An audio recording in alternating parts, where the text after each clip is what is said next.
ఒకానొక కాలములో భూమి మీదకి దేవుడు తొంగి చూసి భూమి మీద నరులందరూ కూడా దారి తప్పిపోయారని, నరులందరూ కూడా చెడిపోయారని దేవుడు చూసినప్పుడు ఒక్కరు కూడా నమ్మకమైన వారు కనబడట్లే. అందరూ దారి తప్పిపోయారు, దారి తప్పి తొలగిపోయారు, చెడిపోయారు.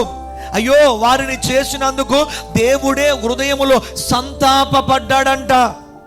ఇంకొక మాటలో చెప్పాలి అంటే హృదయములో నొచ్చుకున్నాడంట. ఎందుకు చేశాను ఈ మానవుణ్ణి నేను, ఎందుకు చేశాను ఈ నరుణ్ణి నేను అని చెప్పి దేవుడు హృదయములో నొచ్చుకున్నాడు అని చెప్పి అక్కడ రాయబడుతూ ఉన్నది. ప్రేమన దేవుని బిడ్డలారా, ఏ దేవుడైతే ఈ భూమిని కలుగునుగాక అని పలికాడో, ఏ దేవుడైతే ఆకాశమును కలుగునుగాక అని పలికాడో, ఆ దేవుడు ఈ నరుణ్ణి మాత్రము కలుగునుగాక అని చేయలేదు, మాటతో సృష్టించలేదు. తన చేతులతో, తన స్వహస్తాలతో మానవుణ్ణి దేవుడు తయారు చేసుకొని తన జీవవాయువును ఆ నరునిలోకి ఊదాడు.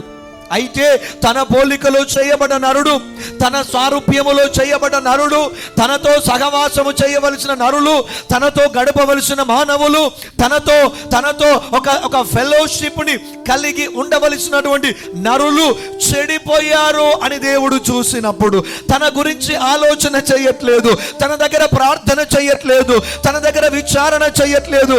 ఇదిగో తనను గురించినటువంటి ధ్యాసే లేని స్థితిలో ప్రజలు బ్రతుకుతూ ఉన్నప్పుడు దేవుడు హృదయములో సంతాపపడ్డాడు, దేవుడు తన హృదయములో నొచ్చుకున్నాడని వాక్యము రాయబడుతూ ఉన్నది.